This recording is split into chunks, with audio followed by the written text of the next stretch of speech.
Hello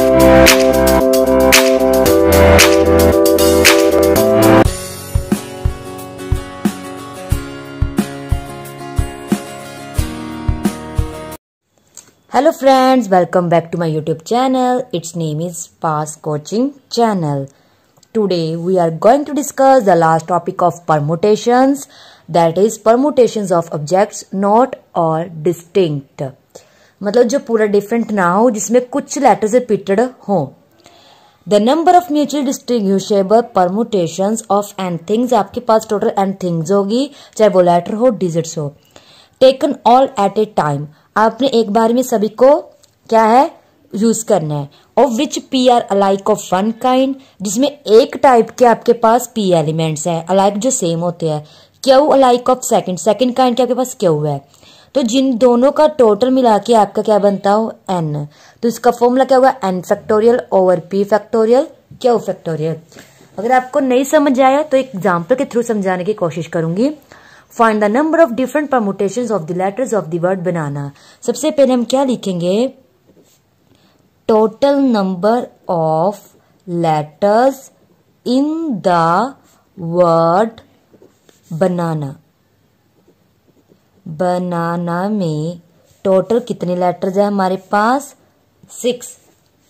और जिसमें से हमने ये देखना है कि कौन कौन से इसमें रिपीटेड हो रहे हैं. जैसे लिखे ना वन काइंड पी, तो जैसे अगर इसमें मैं देखूं जो ए है वो कितने टाइम्स आ रहा है 3 टाइम्स. तो हम क्या लिखेंगे, there are A's is equals to 3 and N's is equals to 2 and B's is equals to 1. अब यही था ना फर्स्ट काइंड में पी होगी. अब ये है हमारी फर्स्ट काइंड जिसमें है मेरी ए. फर्स्ट काइंड मैंने ए ले ली, ए की कितने बार आई है 3 बार. सेकंड काइंड जैसे क्यू थी तो यहाँ सेकंड काइंड मैंने ले ली एन जिसमें 2 है. काइंड कितनी भी हो सकती है. थर्ड मेरी आ गई बी, इसमें 1 बार आ रहा है.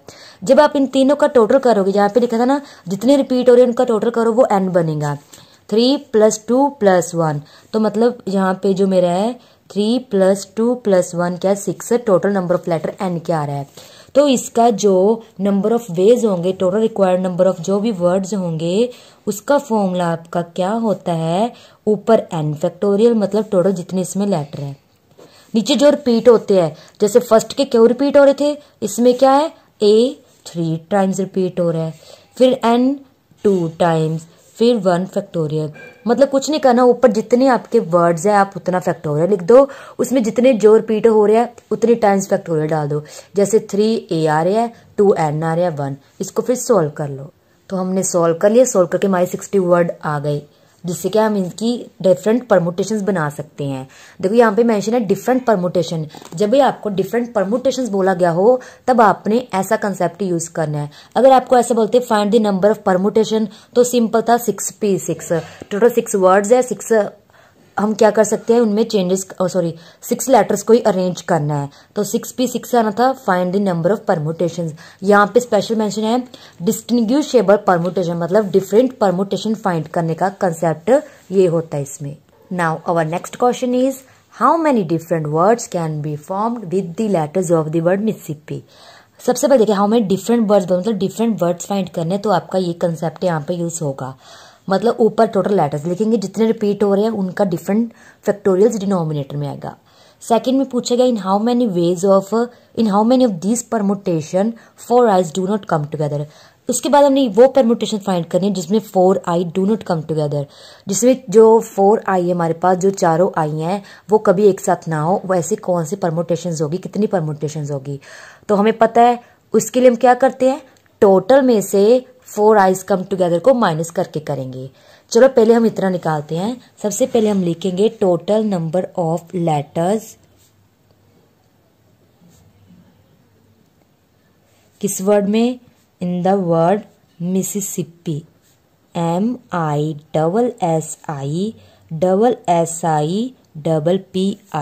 कितने हैं इसमें, अगर आप देखोगे इसमें टोटल 11 हमारे टोटल वर्ड्स हैं, जिसमें हम लिखेंगे देयर आर.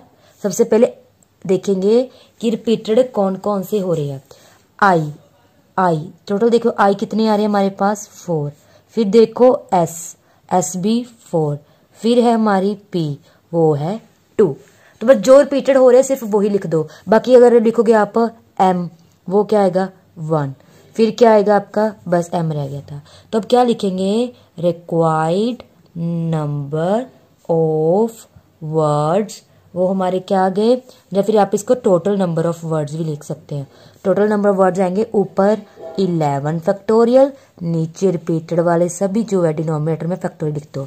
इसको वीडियो को पॉज करके खुद सॉल्व कीजिए। तो कुछ इस तरह से सॉल्व करके आपका कटिंग करके जो है इससे डिवाइड करके आपका इतना आंसर आ जाएगा। अब हमें ये तो हमारा फर्स्ट पार्ट था। सेकंड पार्ट में बोला गया है 4 eyes do not come together. सबसे पहले हम लिखेंगे when 4 eyes come together, when 4 eyes come all together. मैंने क्या बोला, जब भी आपको ऐसा केस आ जाए सबसे पहले आप करो 4 eyes को एक साथ लिख दीजिए। अब इसको हमने 1 लेटर कंसीडर करना है। अब जितने भी लेटर रह गए ना, कितने हैं टोटल, हमारे 11 है, उसमें से हमारे 4 निकल गए, तो पीछे हमारी 7 प्लेसेस रह गई, ये रह गई। अब मैंने क्या बोला था, इसकी अरेंजमेंट कैसे होती है, ध्यान से देखना। रिक्वायर्ड नंबर ऑफ वर्ड्स 1 2 3 4 5 6 7 8, मतलब 8 फैक्टोरियल। ठीक है। अब आपने क्या करना है, इसमें हमने बोला गया ना, इसमें हम क्या करते थे, टोटल इसमें लेटर कितने हैं 4, और कितनी बार रेंज हो सकती है 4, बिकॉज 4 ही लेटर है और 4 ही हमारे पास जो है, सॉरी 4 लेटर है, 4P1, और सिलेक्ट किसके लिए करना है, हम पर्टिकुलर 1 के लिए। अब क्यों, इसमें आई देखो सेम है, आई को आप कैसे देख सकते हो कि कौन सी आई फर्स्ट पे आए, कौन सी आई सेकंड पे आए, कौन सी आई थर्ड पे आए। तो हम इसको लिखते ही नहीं है, बिकॉज जैसे हमारा पीछे की जो लास्ट वीडियो में क्वेश्चन था उसमें AUE था, तब हमने क्या करने थे, 2 वोवल्स सिलेक्ट करने थे, तो टोटल 3 थे, तो हमने पा दिया 3P2। बट अब हमारे क्या है, 4 eyes कम टुगेदर। अब आइज हमारे आ गए, ठीक है ना। अब देखिए ध्यान से, ये आइज है, अब इनमें मैं अरेंजमेंट कर सकती हूँ, जैसे फर्स्ट पे U रख दिया, फिर A रख दिया, फिर A। इनमें क्या अरेंजमेंट करेंगे, कौन से ही हमें पता है, सेम भी आई तो सेम है ना, तो इसके लिए आपको सेपरेट लगाने की जरूरत नहीं है जब आपके सेम लेटर्स हो। तो सेम लेटर्स के लिए हम क्या इसको ऐसा यूज नहीं करेंगे। अब रिक्वायर्ड नंबर ऑफ वर्ड्स, अब देखो आपके वर्ड कितने रह गए, इसमें से ये तो हमारे फिक्स हो गए। अब जो हमारे पास रह गए 4S, 4 फैक्टोरियल, साथ में 2P, तो 2 फैक्टोरियल। इनको हम यूज नहीं करेंगे क्योंकि हमने इन अरेंजमेंट करनी ही नहीं है। 4 eyes ऑलवेज टुगेदर आएंगे। अब इनको ऐसे थोड़ी एक को यहाँ रखें, एक को यहाँ, जहां भी आएंगे एक साथ आएंगे। इसको अब आप खुद सॉल्व कीजिए। तो हमने कर दिया number of words in which 4 eyes do not come together. मैंने क्या बोला था, जितने भी टोटल वर्ड्स हो उसमें से जो केस डिस्कस करना है 4 eyes वाला वो सब्ट्रैक्ट कर दो, तो वो नोट वाले का आंसर आ जाता है। तो I repeat this topic again. क्या किया था हमने इस क्वेश्चन में, जो हमें बोला गया था 4 eyes कम ऑल टुगेदर, हम उसकी निकाल रहे हैं, फिर नोट कम की टोटल में से माइनस कर देंगे। मैंने बोला हुआ है जो भी आपका ऑल टुगेदर वाला होता है उसको एक लेटर कंसीडर कर लो। पीछे हमारे कितने आ गए, 2 3 4 5 6 7 8, तो 8 फैक्टोरियल तो उसका हो गया। फिर हमने देखा था, इसको अब कुछ नहीं करना आपने, जो आपके 8 लेटर बचे उसमें से आपने आई इग्नोर करो, तो पीछे रह गए 4 × 2 जो रिपीटेड है, तो 4 फैक्टोरियल 2 फैक्टोरियल हमने लगा दिया। अब पिछली बार हमने किया था इसके लिए सेपरेट अरेंजमेंट की थी, पर यहाँ पर अरेंजमेंट करने की जरूरत नहीं है, बिकॉज सभी लेटर सेम है, तो कोई भी फर्स्ट सेकंड थर्ड फोर्थ पे कुछ भी रख लो सेम ही रहेगा, कोई चेंजेस नहीं आएंगे, तो आपको वो सेपरेट करने की जरूरत नहीं है। तो टोटल में से हमने क्या ये वाला केस माइनस कर दिया, तो 1 4 eyes do not come together, उसके total required number of words हमारे पास आ गए। Now next question is, how many numbers greater than a million can be found with the digits. 1 million से बड़े कितने नंबर हो सकते हैं जो इन डिजिट से हम बना सके। तो टोटल नंबर ऑफ डिजिट हमारे पास ये गिवन है 7। अब देखो इसमें रिपीटेड हो रहा है, हमें पता है 1 मिलियन से ज्यादा जो भी नंबर आएगा उसमें ये डिजिट्स पक्का होंगे। तो वो, और हमें ये भी पता है कि जितने रिपीटेड होते हैं तो हम उनकी जो टोटल नंबर ऑफ डिजिट नहीं लिख सकते, बेस लिख सकते हैं। तो टोटल नंबर ऑफ बेस अगर हम फाइंड करने तो वो क्या होता है 7 फैक्टोरियल। डिनोमिनेटर में देखिए कभी भी आपने ऐसा क्वेश्चन नहीं किया जिसमें डिजिट रिपीट हो रहे हो, ऑलवेज आपको डिस्टिंक्ट डिजिट क्या होते हैं, गिवन होते हैं। वो क्वेश्चन में एक स्पेसिफिक मेंशन होता है कि डिजिट रिपीट करने हैं और नहीं करने। तो इसमें हम क्या लिखेंगे, टोटल हमारे पास डिजिट है 7 फैक्टोरियल। अब यहाँ पे 2 कितने बार आ रहा है, 2 टाइम्स। 3 कितने बार आ रहा है, 3 टाइम्स। तो जो भी नंबर डिजिट और लेटर रिपीट हो रहा है उनका डिनोमिनेटर में कितने टाइम रिपीट हो रहा है वो आपको लगाना जरूरी है। इसको जब आप खुद सॉल्व करेंगे तो इसका आंसर 420 आएगा। ये तो हमारा काम हो गया। अब हम क्या करेंगे, 1 मिलियन से ज्यादा, हमें क्या पता बहुत सारे नंबर्स होते हैं तो हम इतने नंबर थोड़ी फाइंड करेंगे। इसमें हम कंसेप्ट यूज करेंगे ऑपोजिट वाला, मतलब टोटल नंबर ऑफ वेज में से और टोटल नंबर ऑफ, यहां पे नंबर लिख लेते हैं, टोटल नंबर ऑफ नंबर्स, जितने नंबर्स बन सकते हैं डिजिट से वो हमने बना लिए। बट यहां पे अब हम क्या करेंगे, टोटल में से हम वो नंबर माइनस कर देंगे जो क्या होगा, 0 की वजह से हमें प्रॉब्लम दे रहा होगा। बिकॉज अगर हम 0 को फर्स्ट प्लेसेस पे रखेंगे तो वो हमारा मिलियन में नहीं रहना। सो हम क्या करेंगे, हम लिखेंगे यहां पे व्हेन 0 फिक्स, तो हमने लिख दिया when 0 fixed at the millionth place. मतलब अगर हमने स्टार्टिंग में 0 को फिक्स कर दिया तो हमारे पास कितने डिजिट्स रह जाएंगे, टोटल 7 थे, 6। तो हम लिखेंगे देन जो है यहाँ पे हम क्या लिख सकते हैं, रिक्वायर्ड लिख सकते हैं। यहाँ पे हम लिखेंगे then 6 digits can be arranged. ऊपर तो 6 फैक्टोरियल, 0 को बाहर निकाल देंगे तो पीछे 6 फैक्टोरियल बचेंगे, जिसमें 2 क्या है, ट्वाइस टाइम आ रहा है, एंड जो 3 है वो थ्राइस टाइम। तो जब इसको सोल्व करोगे तो टोटल हमारे 60 वेज आ जाएंगे। अब ये वाले नंबर हम टोटल नंबर में से माइनस कर देंगे तो जो भी नंबर्स आएंगे वो क्या होंगे।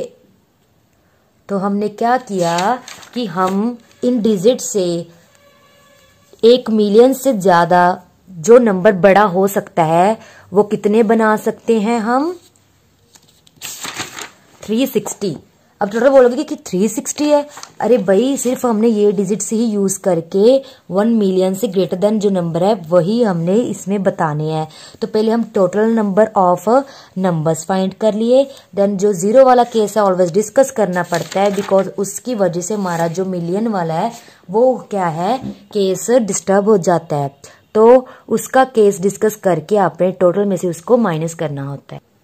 Now next question is, if all the letters of the word again be arranged as in a dictionary, तो आपने क्या करना है, again को अरेंज करना है, बट एक यहाँ पे एक क्या मेंशन कर दिया कि डिक्शनरी के अकॉर्डिंग आपको इस वर्ड को अरेंज करना है। तो इस तरह अरेंज करना है कि आपको ने ये बताना है what is the 50th word, कि आपका 50th वर्ड कैसा बनेगा जब आप डिक्शनरी के अकॉर्डिंग क्या करेंगे, इसको अरेंज करेंगे। हमें पता है डिक्शनरी में जो वर्ड्स आते हैं वो अल्फाबेटिकली ऑर्डर में आते हैं। जैसे सबसे पहले ए आएगा, फिर इसके बाद जितने भी ए वर्ड, ए को फिक्स करके उसके बाद हम फिर अगेन अल्फाबेटिकली ऑर्डर क्या करेंगे, फिक्स करेंगे। ए के बाद फिर ए टू जेड, फिर then again A to Z. तो ऐसे हर स्टेज पे, पर्टिकुलर स्टेज पे हम अल्फाबेटिकली ऑर्डर क्या करते हैं, डिस्कस करते हैं। तो सबसे पहले हम क्या कर रहे हैं, जब हम क्या करेंगे, जैसे यहाँ पे है टोटल 5 वर्ड्स है, मैंने अगर यहाँ पे ए फिक्स कर दिया, ए फिक्स कर दिया अब यहाँ पे, तो जब मैंने ए को फिक्स कर दिया तो पीछे कितनी प्लेसेस रहेगी हमारी, 4। तो हमारे पास वर्ड भी कितने जाएंगे, 4। तो हम क्या लिखेंगे, 4P4। तो हमने लिख दिया टोटल 24 वर्ड्स बन जाएंगे अगर हम स्टार्टिंग में ए फिक्स कर दे। वो कैसे, अगर आप देखोगे तो हमारे पास GAIN आ जाएगा। तो सबसे पहले यहाँ पे ए रखेंगे, फिर क्या रखेंगे I, फिर क्या रखेंगे N। तो इस तरह से आपके लेटर्स बन जाएंगे। नाउ अब अगेन क्या है, 1 2 3 4 5। अब बारी आती है कि अगर मैं फर्स्ट पे क्या फिक्स कर दूं, G को फिक्स कर दूं, ये रहा G। अगर मैं यहाँ पे G को फिक्स कर दूं तो पीछे कितने लेटर रह जाते हैं हमारे, 4। तो 4 लेटर रह जाएंगे। बट ध्यान से देखिए जिसमें 2 क्या है, ए रिपीटेड हो रही है, ए क्या है 2 टाइम्स रिपीटेड हो रही है। तो हमारा क्या बनेगा, तो हमने लिख दिया कि अगर हमारा लेटर क्या है जी से स्टार्ट हो रहा है देन हमारे पास 4 प्लेसेस रह जाएंगी। तो उसके लिए हमने 4 फैक्टोरियल लिख ले।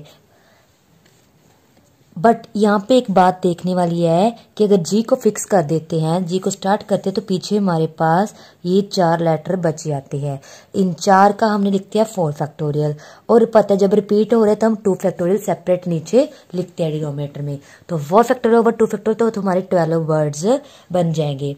अब हमारे पहले 24 वर्ड्स ए के साथ बन गए, जी के साथ हमारे 12 वर्ड्स, तो टोटल हमारे 36 वर्ड्स बन चुके हैं। हमने किस पे पहुंचना है? 50th वर्ड पे पहुंचना है। अब हम क्या करेंगे? When starting with I, next letter हमारा कौन सा है? आई है। अगर हमने स्टार्टिंग किया आई से देन जो हमारे नंबर ऑफ वर्ड्स आएंगे वो भी क्या आएंगे? देखो आई को छोड़ के हमारे पास जो लेटर रह जाएंगे वो ये 4 रह जाएंगे। अब तो इसका बन जाएगा 4 फैक्टोरियल। डिनोमिनेटर में क्या रह जाएगा? 2 फैक्टोरियल। तो मतलब यहाँ पे भी बन गए हमारे 12 वर्ड्स बन गए हैं टोटल। तो हमारे अब तक कितने बन गए? पहले 24, फिर 12, फिर 12, मतलब हमने टोटल 48 वर्ड्स बना दिए हैं। अब हम कहाँ पे पहुंच के देखिए, हमारा ए भी डिस्कस हो गया, जी भी डिस्कस हो गया, आई भी। अब हम पहुंच गए एन पे। अगर हम एन को फिक्स कर देते हैं, अब ध्यान से देखिए 1 2 3 4 5 मैंने यहाँ पे एन को फिक्स कर दिया। अब ध्यान से देखना, अब हम 49th वर्ड बनाने लगे हैं। 49th वर्ड डिक्शनरी के अकॉर्डिंग अगर मैंने पहले एन को फिक्स किया है तो हमारे पास पीछे लेटर कौन से रह गए? ए आई एन। तो हमें पता है डिक्शनरी के अकॉर्डिंग अगर मैंने एन लिया है तो उसके बाद अल्फाबेटिकल सबसे पहले कौन सा आएगा? ए। तो ए आ गया। इसके बाद भी कौन सा आएगा? अगर ए इन तीनों में से ए आएगा। फिर इन तीनों में से आई, जो अल्फाबेटिकली सॉरी यहाँ पे जी आएगा ना, तो यहाँ पे भी क्या आएगा? जी, फिर आई आएगा। मैंने स्टार्टिंग एन से करनी है, तो उसके बाद आपने देखना जितने भी लेटर आपको गिवन है उसमें से आपके अल्फाबेटिकली ऑर्डर में जो आ रहा है उसको एज ही लेना है। जैसे पहले मैंने ए लिया, फिर मैंने ए लिया, फिर मैंने जी लिया, फिर मैंने आई। अब मैंने बनाना है 50th वर्ड। 50th वर्ड किससे बनाएंगे हम? अब देखिए एन तो हमारा फिक्स ही है, ए भी हमारा फिक्स है, जी भी ए हमारा फिक्स है, ठीक है। अब देखो जी आई है तो हम क्या कर सकते हैं? आई जी। वाई? बिकॉज हमारा ये तो सब फिक्स है। चेंज क्या होगा इसमें होगा, जी के बाद एच लेटर आता है तो इसके बाद एच लेटर वाले वर्ड जाएंगे, बट एच हमें गिवन नहीं है तो हमने उसको इग्नोर किया। तो जी के बाद हमने डायरेक्ट आई वाला लेटर लिया, तो हमने क्या ले लिया? आई जी। बिकॉज डिक्शनरी में अल्फाबेटिकली आपके जो है लेटर्स आते हैं, जैसे मेरा एन ए है ये तो चल रहा है। जैसे मैं आपको बोलूं कोई लेटर है हमारा ए बी ऐसे सॉरी ए बी ए से है। अब इसके बाद आपने क्या करने हैं? ए से लेके जेड तक सभी लेटर्स लिखने हैं, तो वो आपका क्या बन जाएगा? कोई ना कोई वर्ड बनेगा। फिर आपने क्या करना है? अगर सपोज मैं 3 बार ले रही हूँ, यहाँ पे मैंने क्या लिख दिया? ए बी ए, तो मेरा ए बी तो फिक्स रहेगा, ठीक है ना। आपने जो लास्ट वाला प्लेस है वहां पे ए से लेके जेड तक चेंजेस करनी है। तो सिमिलरली मैंने क्या किया? एन ए मेरा फिक्स है, यहाँ पे जी आई है। अब हमने सिर्फ 5 लेटर यूज करने, तो मेरे पास सिर्फ 5 प्लेसेस है। अब अगर यहाँ पे जी आई आ रहा है तो जी, अब देखो ये तो चेंज हो नहीं सकते बिकॉज एन ए ये तो एज इट इज ही रहेंगे, बिकॉज हमारा जो लास्ट लेटर एन उसी से हमने यहाँ पे स्टार्टिंग की हुई है। एन के बाद ए आता है, ए आता है, चेंजेस यहाँ पे आएंगी। जी आई था तो यहाँ पे आई जी लिख दिया, तो हमारा जो 50th वर्ड है वो कौन सा आ गया? एन डबल ए आई जी। सो जो हमारा 50th वर्ड होगा वो क्या होगा? नेग, मतलब एन डबल ए आई जी। आपको अल्फाबेटिकली ऑर्डर से समझना है डिक्शनरी में कैसे वर्ड आते हैं। यहाँ पे हमारा एन भी फिक्स था, ए भी फिक्स था, तो लास्ट में हम सिर्फ यहाँ पे चेंज कर सकते थे, बिकॉज पहले हम क्या करते हैं? ए के पीछे जितने हमारे जो होते हैं अल्फाबेट उनको चेंज करते हैं। तो यहाँ पे जी को आई से किया था, जैसे जहाँ पे जी वहां पे आई। फिर इसके बाद हमने क्या किया कि जी के बाद कौन सा लेटर आ सकता है? आई, तो यहाँ पे आई जी। तो लास्ट 50th वर्ड हमारा ये बन गया था, यही क्वेश्चन में पूछा था। नाउ जो हमारा आज का टॉपिक था फ्रेंड्स यहीं पे कंप्लीट होता है, यानी कि हमारा जो परमुटेशन टॉपिक है चैप्टर 7 का वो यहीं पे कंप्लीट होता है। नेक्स्ट वीडियो में हम न्यू टॉपिक डिस्कस करेंगे, दैट इज कॉम्बिनेशन। सो ये रही आपके प्रैक्टिस क्वेश्चन, इनको जल्दी से नोट कर लीजिए। बस आपने देखना है कि कौन सा आपको यहाँ पे कंसेप्ट पूछा गया है। आपको यहाँ पे वर्ड्स टुगेदर एक साथ के लिए बोला गया है और डू नॉट कम टुगेदर या मोर देन के लिए, जो भी है बस रिपीटेड पे याद रखना है। नीचे डिनोमिनेटर में जितने टाइम वो रिपीट हो रहा है वो डिनोमिनेटर में फैक्टोरियल लगाना बहुत ज़रूरी है। सो फ्रेंड्स आज के लिए इतना ही। Thank you friends, bye.